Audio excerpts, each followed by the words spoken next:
जब कृष्ण दर्शन की लालसा में विराटपुर ब्रजांगनाएं विकल होकर के विलाप करने लगी, गोपियों ने कहा कि प्रभु अगर अब भी आप नहीं आए तो हम इसी यमुना के जल में कूद करके अपने प्राणों का त्याग कर देंगे। तो जैसे ही यमुना के जल में कूदने के लिए गोपियों ने अपना चरण उठाया, कदम उठाया कि भगवान तो हरि व्यापक सर्वत्र समाना, प्रेम ते प्रकट हो ही मैं जाना।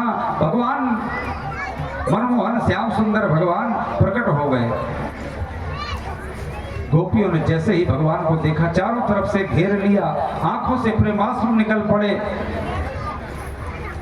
गोपियां भगवान का आलिंगन करने लगी। आज भगवान की उस दिव्य छटा को देख करके सब गोपियों को लगा जैसे मृत शरीर में प्राण आ गए हों। गोपियां अलग अलग भाव से प्रभु को निहार रही हैं। जाती रही भावना जैसी, प्रभु मूरत देखी तिन तैसी। अंत में गोपियों ने घेर करके पूछा, प्रभु किसी पत्नी का पति परदेश में रह रहा हो और वह पत्नी अपने पति की फोटो की रोज पूजा करती हो, एक दिन उसका पति विदेश से आ जाए और वह अपने पति की फोटो की पूजा कर रही हो, पति कुंडी खटखटाए, तो बताओ उसे कुंडी खोलना चाहिए या पति की फोटो की पूजा करते रहना चाहिए? भगवान ने कहा कि देवियों, जब वास्तविक पति अगर आ गया है तो फोटो की पूजा करना क्या आवश्यक है? गोपियों ने कहा कि प्रभु, जब हमारा जगत पति हमें मिल गया है तो हमें संसार के माटी के पतियों की पूजा करने से क्या मतलब है? भगवान मुस्कुरा दिए। भगवान ने भी एक प्रश्न किया गोपियों से, गोपियों, जैसे कोई पत्नी का पति, पतिव्रता पत्नी का पति बीमार हो और वह पतिव्रता पत्नी अपने पति का सिर अपनी गोद में रख करके उसके सिर की पट्टी कर रही हो और उसका छोटा सा नादान शिशु बालक आंगन में खेल रहा हो और आंगन में अग्निकुंड जल रहा हो और वह बालक अग्निकुंड की ओर जा रहा हो, तो उस पत्नी को क्या करना चाहिए? पति की सेवा करते रहना चाहिए कि बच्चे को पकड़ना चाहिए? गोपियों ने कहा कि प्रभु, पत्नी का पहला कर्तव्य है, पहला धर्म है कि अपने पति की सेवा करना, पति के प्राणों की रक्षा करना। भगवान भी गदगद हुए। अब गोपियों ने भगवान से 3 प्रश्न किए। कहा, प्रभु, संसार में एक तो वह है कि हम तुमसे प्रेम कर रहे हैं तो तुम हमसे प्रेम कर रहे हो, और एक वो लोग हैं कि हम तुमसे प्रेम करते हैं पर तुम हमसे प्रेम करो ना करो, और एक वह व्यक्ति होता है कि जो किसी से प्रेम नहीं करता है। तो भगवान ने कहा कि अगर हम तुमसे प्रेम करें तब तुम हमसे प्रेम करो, ये तो व्यवहार हो गया, और अगर हम तुमसे प्रेम करते हैं तुम हमसे प्रेम करो ना करो, ऐसे तो संसार में केवल माता पिता ही हो सकते हैं। और तीसरे, जो किसी से प्रेम नहीं करते हैं, ऐसे लोग 4 प्रकार के होते हैं: आत्माराम, आप्तकाम, अकृतज्ञ और गुरुद्रोही। आत्माराम तो अपनी आत्मा से ही प्रेम नहीं करते हैं क्योंकि समस्त कामनाएं मर चुकी हैं, अपने शरीर से ही प्रेम नहीं करते हैं। और आप्तकाम की तो सारी कामनाएं ही पूर्ण हो गई, इसलिए वे किसी से प्रेम नहीं करते। अकृतज्ञ जो होता है वो स्वार्थी होता है। चौथा है गुरुद्रोही। तो गुरुद्रोही उसे कहते हैं जो अपनी प्रेमी को ही लूटे। तो गोपियों ने एक स्वर में कहा कि प्रभु, आप गुरुद्रोही हैं।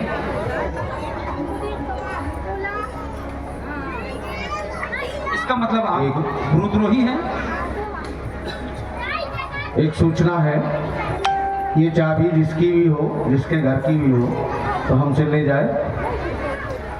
जिनके घर की चाबी हो तो हमसे ले जाए।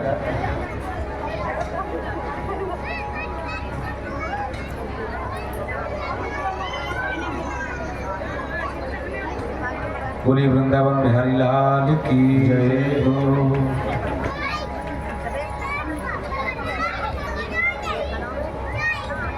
भगवान बोले देवियों ऐसा मत कहो। सच तो ये है कि मैं तुम्हारे विरह में भी उतना ही तड़पा हूं। गोपियां बोली यदि तुम्हें हमारा विरह होता तो भागते क्यों? भगवान बोले देखो, विरह की तपन के बिना मिलन का सुख कैसा है।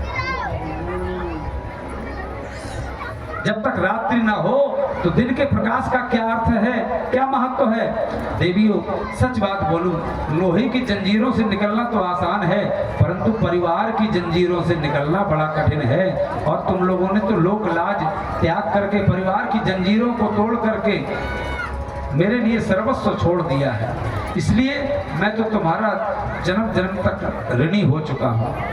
तुम ही अगर अपने ऋण से मुझे उर्ण करोगी तभी मैं उर्ण हो पाऊंगा, और नहीं तो मैं तुम्हारे ऋण से उर्ण नहीं हो सकता।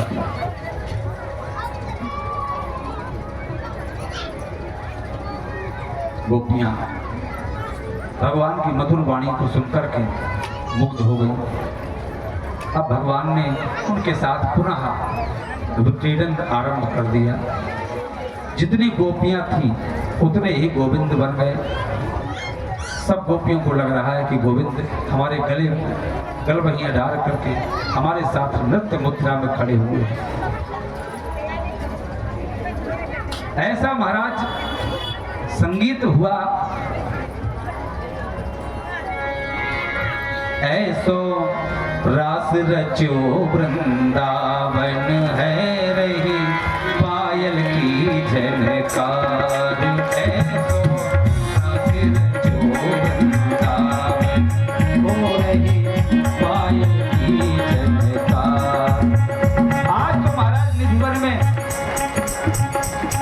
किशोरी राधा रानी के साथ में मेरे कन्हैया गोविंद नृत्य कर रहे हैं।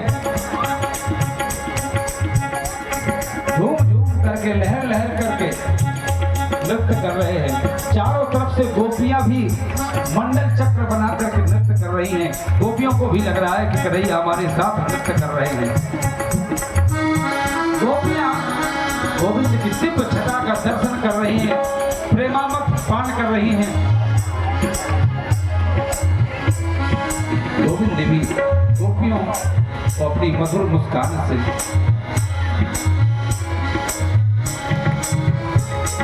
प्रेम रस का स्वागत प्राप्त करा रहे हैं। पायल की झनकार है रही, पायल की झनकार, पायल की झनकार है रही, पायल की झनकार।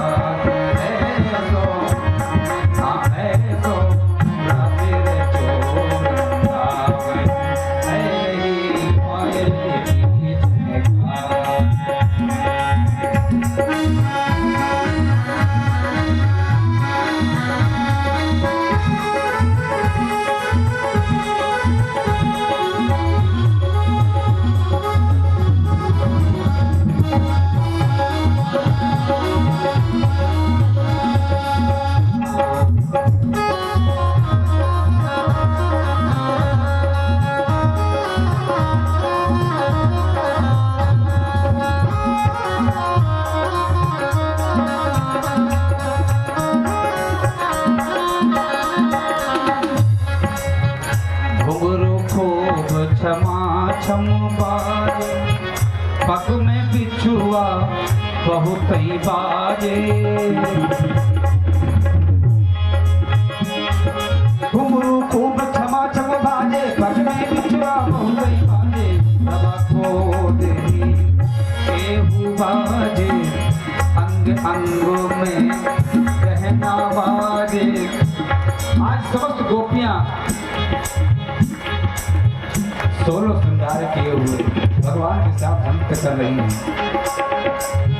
अंग अंग में गहना बाजे, चूड़ियों की झनकार है तो रात रचो वृंदावन है, पायल की झनकार।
भांति के बाजे, बाजे भांति भांति के बाजे, झांझी पखावज धुम धुम बाजे, बाजे भांति भांति के बाजे, धुम धुम ओ धुम धुम झांझी पखावज धुम धुम बाजे। सारंगी और महोबल बाजे,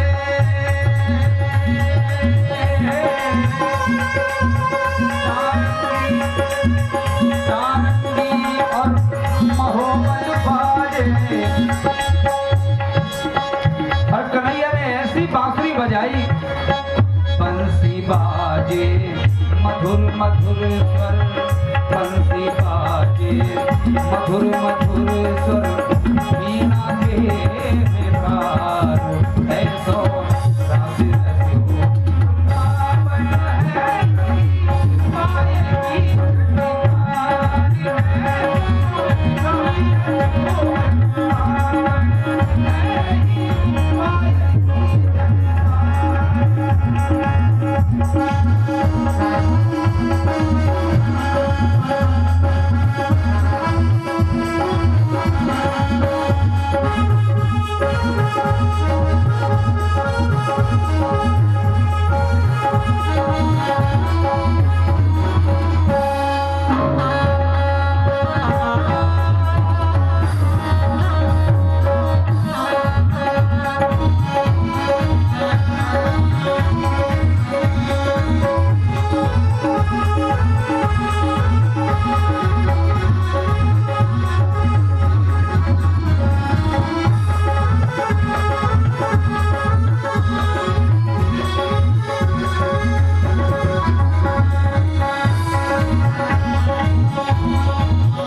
राधा मोहन जय कल बहिया, नाच संग संग ले तिर कैया।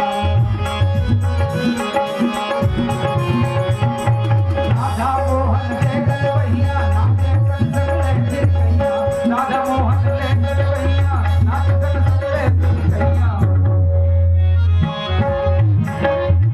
हवा चले शीतल सुख दैया, हवा चले शीतल सुख दैया।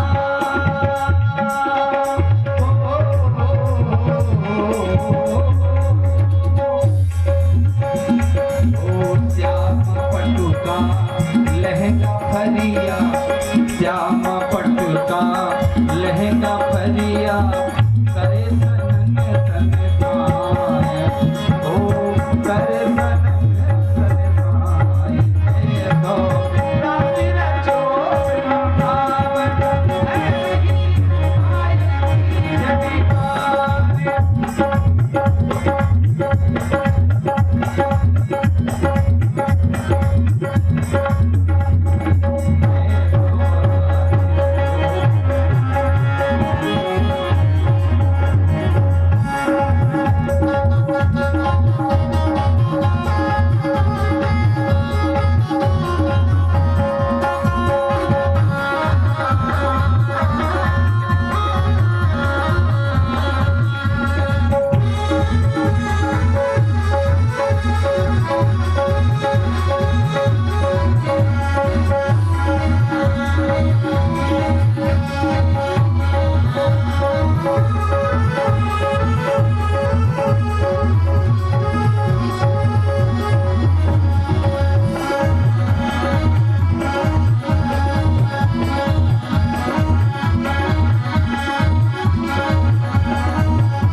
सुना कि पार्वती जी भी जा रही हैं उस महाराष्ट्र में, तो भोले बाबा भी पीछे लग लिए। अब जैसे ही महाराष्ट्र में पार्वती जी पहुंची तो भोले बाबा भी पहुंच गए। गोपियों ने टोक दिया, अरे बाबा यहाँ दाढ़ी मूछ वालों का कोई काम नहीं, चलो बाहर निकलो।